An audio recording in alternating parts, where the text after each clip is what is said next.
Up, cycle, squat. Got an absolute banger video for you today. If I knew the information that I'm going to give you in this video when I started, I would have progressed so much faster and my clothing just would have fit much better, much sooner. I kind of view pattern making as a language, and it's a vast language, but learning how to clone your already existing clothing is almost like having a Google translator for pattern making. And you could seriously just skip the whole pattern drafting language, which I do think is worth learning.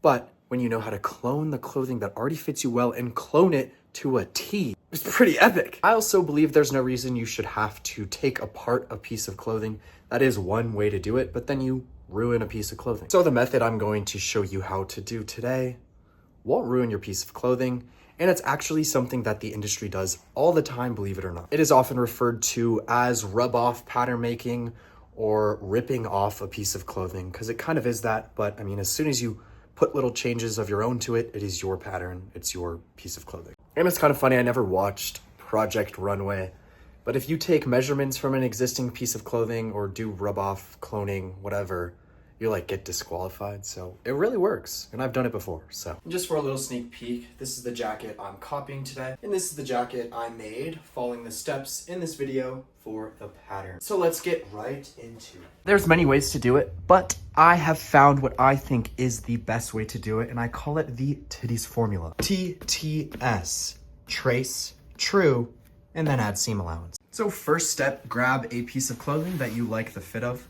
I'm going to be copying this waxed zip up jacket. And then the only tools you'll need is a pencil, then paper, ideally trace paper or paper that's just thin enough to where you can kind of see through it. And then at the very least, just get a ruler, and recommended is a curve. You should be able to copy any piece of clothing with this video. I would recommend maybe starting with something that has a bit of a more simple pattern, so not too many panels. And like I said, I am going to be doing an upper garment, but this same method will work for anything that's for the lower half of the body. I wanted to make this an all-in-one video, but if you would like to see one more specific to pants, let me know, because there is kind of one other method you can use for pants that I wouldn't use for an upper garment. So for our first step, you're gonna wanna give your garment a nice light press. You just wanna make sure it's not super wrinkly. Once your piece is pressed enough to where it's not super wrinkly, lay it onto a flat surface. And before we start tracing out the pattern pieces, it's important to keep in mind that patterns are 2D, but then once sewn together into a piece of clothing, they take more of a 3D shape. So when we're tracing the individual panels, we just want to make sure to lay it as flat as possible to get an accurate representation of what the paper piece would look like. And also, most pieces of clothing are symmetrical, so I'm going to be tracing out half of this jacket, and then the front and the back panel I will be cutting on the fold so it forms the full jacket. But if you do have some asymmetrical piece that you're copying, then you will have to do separate panels for the left and the right. And the line we will be following for each individual panel is the seam line. So where the fabric meets is what we are going to trace. This is known as the seam line or the stitch line. It is where the fabric meets. So if there's top stitching, it's not on the top stitching, it's where the fabric meets connecting the two panels. And if we have a hem or the end of a sleeve or a pant leg, we're just going to follow that end. So again, we are tracing the seam line. So where the fabric meets, and then if there's a hem, you just draw a line at the bottom of the hem. And then we will add the seam allowance and hem allowance after we true the pattern. I'm gonna start with my front panel. I'm only going to do one side because they are the same exact piece. I'm gonna flip it so I have a little more space. And then I'm just using my hands to make sure it's laying nice and flat, and then up on the shoulder seam, maneuvering the sleeve however I need to really get this piece to lay flat. You want to position it super flat as possible, and then you also want to be able to see all the seams because we are going to be tracing along that seam line or stitch line. This is a wax jacket, so I can kind of press the fabric down and it'll stay in place, but if your fabric is kind of moving around, it might be wise to give it a press in this nice flat position. Once you're happy with how flat your panel is laying, grab your trace paper, and also some pins are going to be helpful for this step. Now I'm just going to lay my trace paper over the entire panel, but I am going to leave enough space at all of the seams to add seam allowance, and then also at the bottom here to add enough hem allowance. So once I have enough paper covering the panel, enough for seam allowance around, and then a few inches at the bottom just in case for hem allowance, I'm just going to cut my paper so I can leave the roll aside. So you can see my piece of paper is quite a bit larger than the panel itself. I'm gonna double check one more time, make sure everything is laying nice and flat. I also noticed that in this kind of lower lighting, it's gonna be easier for me to spot that seam line. Now I'm gonna make sure my paper is covering everything I need, laying nice and flat. Now I'm going to put a pin towards the bottom here, and then one towards the top. That'll make sure my paper doesn't really shift around too much. And I am not going to put it close to the seam line. It'll be kind of in the middle towards the bottom, in the middle towards the top, because it is nice sometimes to lift up and just make sure that you're on track on that seam line. So I've placed a pin towards the bottom here. That'll make sure my paper is laying nice and flat and doesn't shift around. Then I'm going to flatten it out and then place one towards the top through the paper and the jacket. So now I know my paper's not gonna move around, and if I need to lift up and make sure I'm following that seam line, I have that option. And oftentimes the seam line can be very difficult to spot under your trace paper, depending on the fabric. So if that is the case for you, just grab a little bit of colored chalk. I got a set of like all the different colors on Amazon for like $5. And then just chalk out that seam line. I went ahead and did it on the entire panel. Gonna make my life a lot easier, and it will be easier to see for the video. I left the hem line without chalk because that is easy to see through the trace paper, but now I can see my seam line very easily through the trace paper. And it's also nice to have these pins not to the very edge, so you can lift up as well and make sure that your fabric is still laying nice and flat. All right, so once your seam line is visible, your trace paper is in place, just grab yourself a pencil, and we're just gonna go slow and just follow that seam line around the entire panel.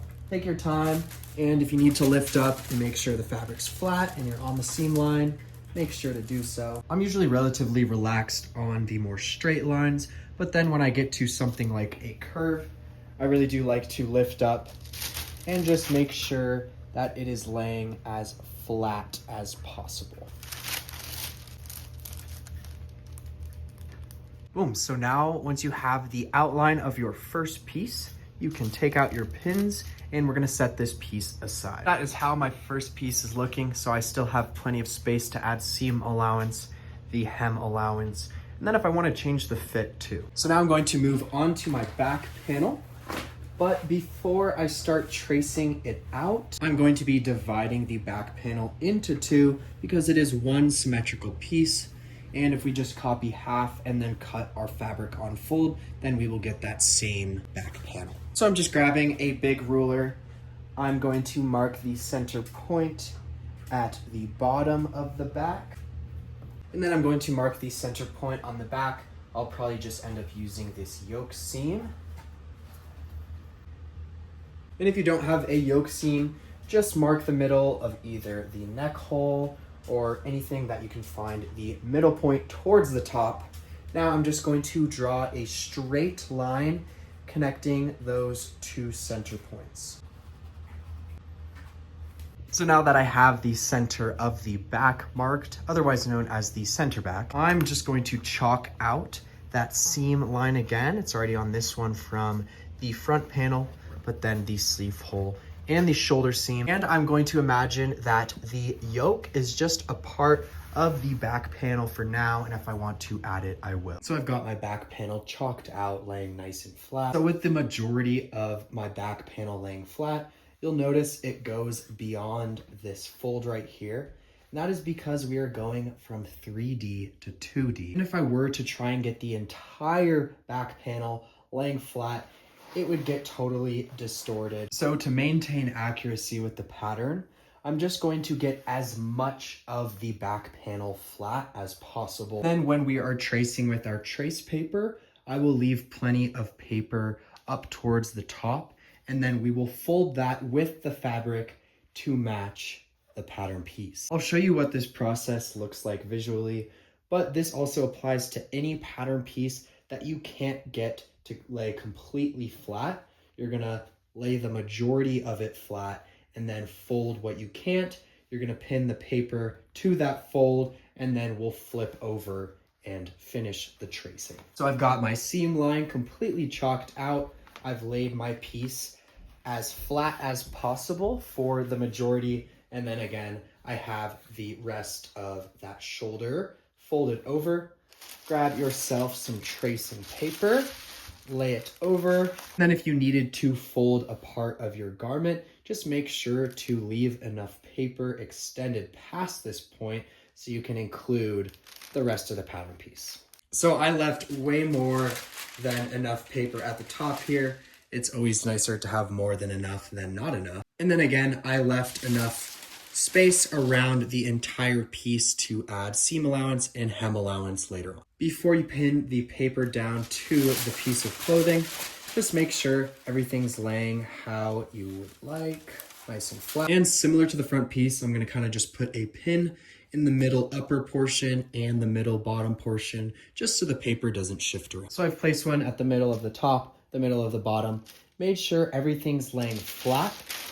And now I'm going to pin the paper across this fold. And we are pinning through the paper into your piece of clothing. So I've just placed 2 pins up here on where we have the fold of the garment. So after we do the majority of the trace, I can flip on this fold with the paper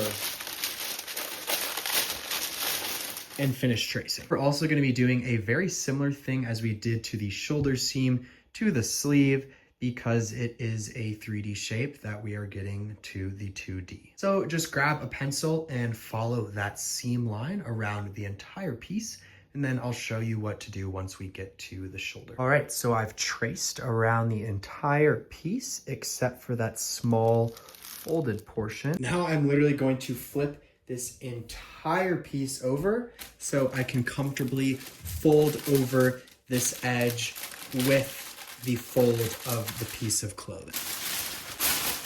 So now that it's flipped over, everything is still laying nice and flat. I'm going to take my paper and fold it right with this fabric edge. Now just finish tracing the rest of that piece. Once traced, you can flip your piece back over, and now you should have a completed piece. The fold over part can be a little bit tricky, but takes practice just like anything else. So this is how my piece is looking, and we can now move on to the sleeve. So set this aside with your front panel. These still are going to be needing truing and seam allowance. Before you set your piece aside, make sure to just label it. I would label all my pieces all the time if I were you. Might as well do it to the front as well, or whatever piece you did first while you're at it. Now I'm going to be tracing the seam line of my sleeve. So the entire seam line. And just to give you a sneak peek, we're going to be doing a very similar thing to that last fold over technique for the sleeve. So I'll basically copy this first half, pin along the fold of the sleeve, and then we'll flip and get the other half. So I've chalked out the seam line of my entire sleeve. And if you are doing a sleeve, you just want to make sure to make a nice marking, or just know to mark where the shoulder seam hits the sleeve. So even if you aren't chalking out your seam lines, I would recommend marking this some way, just so you know to mark that on your pattern, because that is where we are going to attach the sleeve to the shoulder if you are doing an upper garment. So I've got my sleeve nicely folded in half, and I just folded it in half with this underarm seam as a guideline. And then grab yourself some trace paper. You want it to be at least double the width of the sleeve. So once we fold over, we have enough space to get the other side of the sleeve, and then do also account for the hem allowance and the seam allowance. So it's gonna be quite a large piece of paper if you're doing a sleeve. Once you have positioned your paper to allow for seam allowance, hem allowance, and then the other half of the sleeve, I'm going to do a very similar thing of putting a pin at the middle of the bottom and the middle of the top, just so the paper doesn't move around. And I would recommend double checking before you pin that paper down to make sure everything is laying nice and flat. So I've placed a pin towards the bottom and towards the top. Since we folded this bottom edge right on the seam line, our guideline will just be the edge of the fabric. But for this top edge, we're gonna do a very similar thing as we did to the shoulder seam. So I'm going to pin along this fold connecting the fabric to the paper. So this entire edge is pinned along that fold, so we can flip over, fold the paper over, and then get the rest of the sleeve. Now just grab your pencil and begin tracing around following that seam line. Boom, my first half of my sleeve is traced, and make sure to mark where the shoulder seam hits the sleeve cap. I'm going to flip my entire piece over.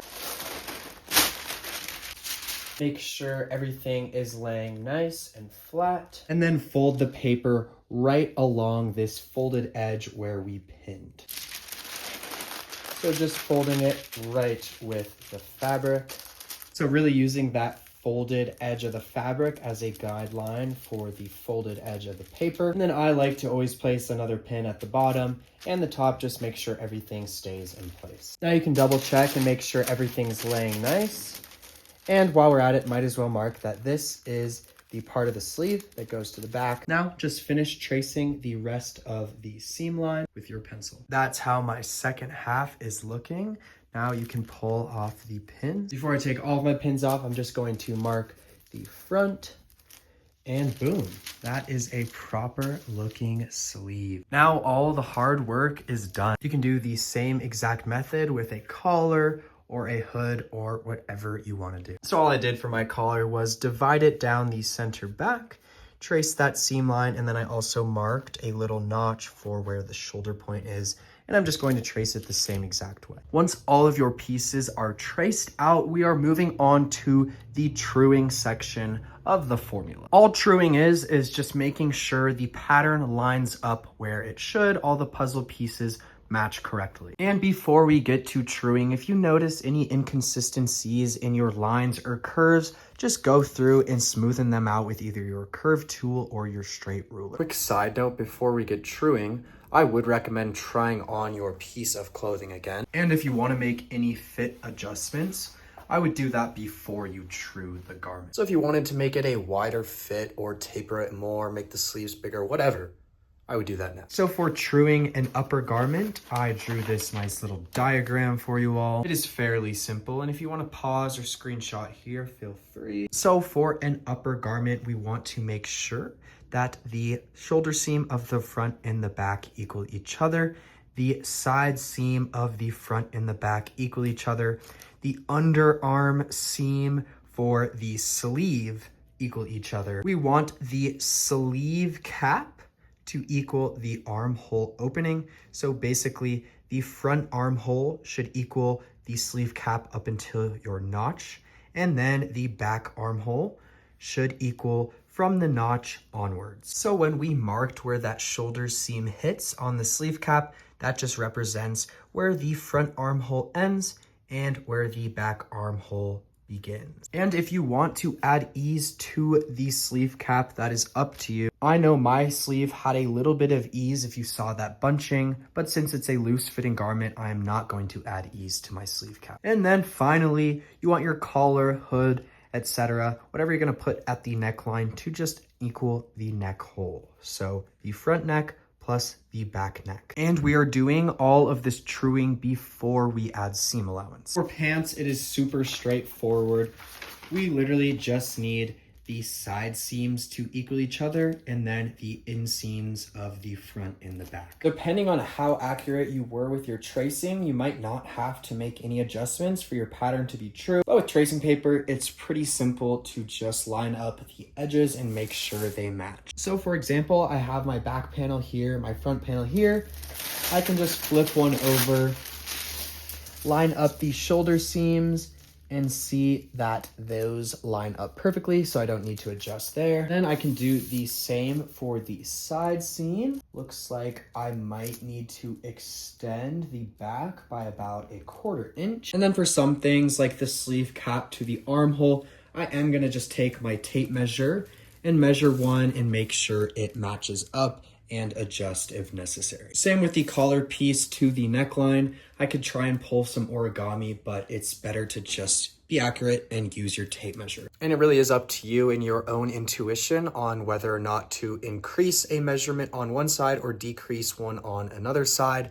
It's not gonna make a huge difference. For me, if I notice maybe my sleeve cap is a little bit shorter than the armhole, I'm not gonna make the armhole shorter. I'm just going to make the sleeve cap longer. And same with the side seam, rather have a little bit extra space than not enough. My pattern is all trued up. I guess I kind of thought I traced over the ease in the sleeve, but there ended up being a fair amount, so I just decreased it. So I have about 1/8 of an inch of ease in the front of the sleeve and then 1/4 inch in the back. I also decreased the angle of the shoulder a little bit because I have broad shoulders. Tough guy. Once you are confident that your pattern is true, all the measurements line up, we can get on to the last step. Our final step is adding the seam allowance. And the reason we do this after truing is because we copied the seam line or the stitching line. So we want to make sure all the pieces line up on the sewing line, and then we add our seam allowance. So you're gonna need for this step is a clear ruler, and you're just going to follow along your lines at your desired seam allowance, and just use your pencil and go slow. The curves can definitely be a little bit tricky. You just wanna make sure when you're lining up your desired seam allowance, your pencil is also lined up at that measurement. So you're kind of moving the ruler as you follow that curve and for all of the lines. So determine your desired amount of seam allowance for whatever part of the garment you're on. And you just want to find that on the ruler. Let's say it's 1/4 inch, 1/2 inch, 3/4, whatever. And then you're just kind of watching that point on the ruler, putting your pencil to the other side, and then kind of following that measurement as you go. The amount of seam allowance is really up to you and the type of seam you're sewing. And same for the hem allowance. So it's really up to you. You can also measure your garment.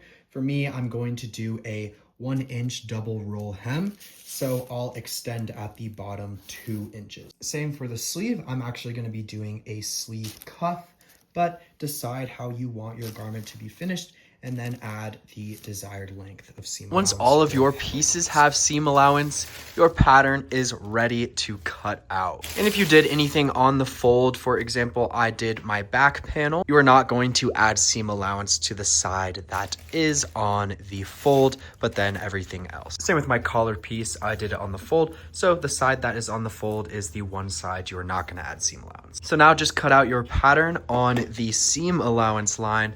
I like to use a rotary blade or use scissors. I went ahead and did some basic labeling in black, so just the type of piece, and then I did my notch, and then for the sleeve, I just showed the front, the back, and you get the idea. Once all of your pieces are cut out, your pattern is ready to use. This is the jacket. I just finished with the pattern. Definitely not the last time I will be using it. And obviously I added a few features like the plackets, the front pockets, a few little other details, and I also waxed it. And that's kind of the best part of rubbing off your favorite clothing. You can take your favorite piece of clothing, clone the pattern to a T, and then make it even better. Pretty legit, if you ask me. Let me know if you have any more questions and what types of videos you'd like to see in the future. I'm very happy with how this jacket came out. I'll probably make some like more dress shirt like type of pieces with the same pattern, maybe not the welt pockets. And we have a full clean finish on the inside. Boom. Secret pocket, secret pocket. I flat felled every seam, just insanely clean. And thank you for watching. Many more videos to come. Like and subscribe if you would like to. I'm gonna pretty much provide nothing but value on this channel, so stick along for the ride if you'd like.